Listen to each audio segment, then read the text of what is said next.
இதே சொல்ல சார், நீங்கள் இந்த கருத்துக்கணிப்பு, இந்த தேர்தலுக்கு பிந்தைய இந்த வாக்குக்கணிப்பு முடிவுகள் இப்போ வெளியாகி இருக்கிறது. இது மாறலாம் அல்லது அது இதை ஒட்டி முடிவுகள் இருக்கலாம்.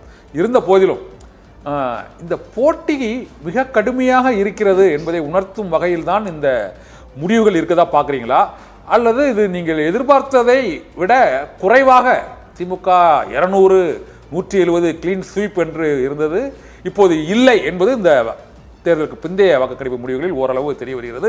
தமிழக வாக்காளர்கள் மனநிலையிலும் ஒரு மாற்றம் இருக்கிற மாதிரி ஒரு சூழ்நிலை ஏற்படுகிறது. ஒரே கட்சிக்கு கொடுக்காம எல்லாருக்குமே ஒரு வாக்குகளை பகிர்ந்து அளித்த ஒரு முதிர்ச்சி தன்மை இந்த தேர்தலுக்கு பிந்தைய வாக்குக்கணிப்பு முடிவுகளில் தெரிய வருவது போல தெரிகிறது. நீங்கள் இதை எப்படி பார்க்குறீங்க? இந்த வாக்குக்கணிப்பு முடிவுகளை பெரிய ஸ்வீப் இல்லை போல திமுக கூட்டணிக்கு. இல்லை, பெரிய ஸ்வீப் இருக்குது. அதுதான் மிக முக்கியமான ஒரு விஷயம்.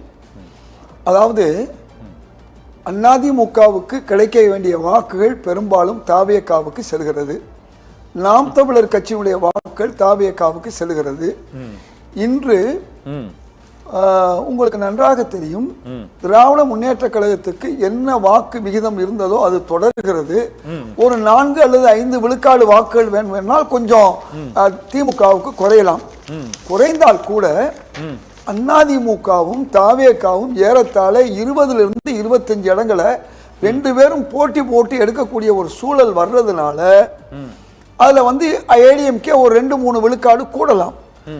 ஆனா எது எப்படியா இருந்தாலும் இந்த 2 போட்டியாளர் வந்ததுனால தான் தாவேகான ஒரு கட்சி போட்டு கொஞ்சம் கூடுதல் வாக்கு எண்ணிக்கை பெறுவதனால, அது அதிமுக போன்ற மற்ற கட்சிகளுடைய வாக்குகளை பெறுவதனால இந்த திமுகவுக்கு ஒரு மிகப்பெரிய பெரும்பான்மை கிடைக்குது. இப்ப நீங்க வந்திருக்கக்கூடிய என்டிடிவி ரிப்பப்ளிக்லாம் 145 சொல்றாங்க. அதை என்னால ஏற்றுக்கொள்ள முடியாது, அதற்கு அதிகம்தான். இதுல அக்னிங்கிற அமைப்பு சொல்லக்கூடிய 169 ஓரளவுக்கு உண்மையா இருக்கலாம், அதை விட அதிகமாக தான் நாங்க எதிர்பார்க்கிறோம். அதுக்கு காரணமே விஜய் அவர்களுடைய போட்டி தான். இப்ப அக்னியில 64 இடம் அதிமுகவுக்கு கிடைக்குன்னு சொல்றீங்களா பாத்தீங்களா, அதுல ஏறத்தாழ 40 இடங்களுக்கு கீழே தான் அதிமுக கூட்டணிக்கே கிடைக்கும். அப்ப மீதி 24 இடங்கள்ல ஒரு 10 இடங்கள் தாவேகாவுக்கு போகலாம், மீதி 14 இடங்கள் திமுகவுக்கு கிடைக்கலாம். இப்ப 170 + 14 எவ்வளவு சொல்லுங்க? 169 + 14 எவ்வளவு வருது? 170 + 14 184. 184. அதுக்கு 180 இடங்களுக்கு மேல திராவிட முன்னேற்ற கழக கூட்டணி எளிதா பெறுவதற்கு காரணம் தாவேகா தான். இப்ப அதிமுக கூட்டணியும் எப்படி சொல்றீங்க?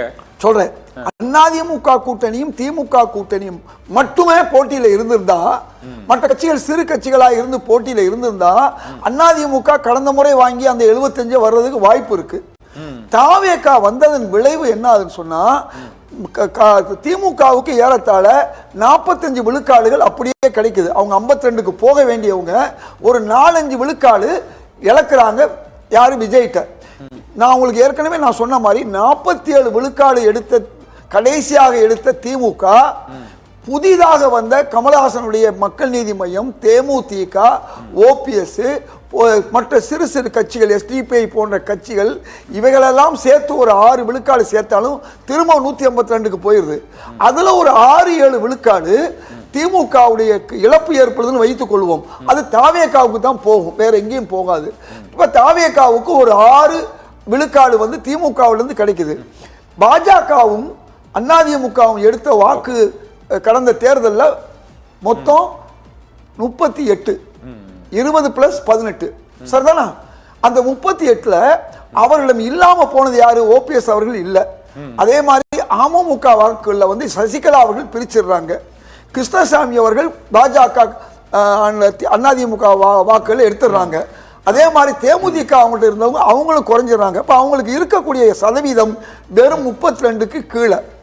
இப்ப 32க்கு கீழே ஒரு 7 விழுக்காடு குறைஞ்சபட்சம் தாவேகா அவங்கள்ட்ட இருந்து எடுக்கிறாங்க. எப்படி 5 விழுக்காடு திமுகவில இருந்து எடுக்கிறாங்களோ, ஒரு 7 விழுக்காடு தாவேகா யார்கிட்ட இருந்து எடுக்குது? அதிமுக இருந்து எடுக்குது. இப்ப ரொம்ப சிம்பிள், முடிச்சுக்கிறேன். 7 5 12 பிளஸ் நாம் தமிழர் 8ல இருந்து 10க்கு போக வேண்டியவங்க அவங்க 4க்கு வர்றாங்க, அந்த 5 விழுக்காடு எடுக்கிறாங்க. இதெல்லாம் ஒட்டுமொத்தமா பார்க்கும்போது ஏறத்தாழ 20 விழுக்காடு தாவேக்கா வாங்குறதுனால தான் திமுக அதிகமான இடங்கள்ல முதல்வர் ஸ்டாலின் அவர்கள் சொன்னது மாதிரி ஏறத்தாழ 200 இடங்களை நெருங்கக்கூடிய நிலை இருக்கிறது தான் உண்மையான நம்ம பார்க்குறாரு.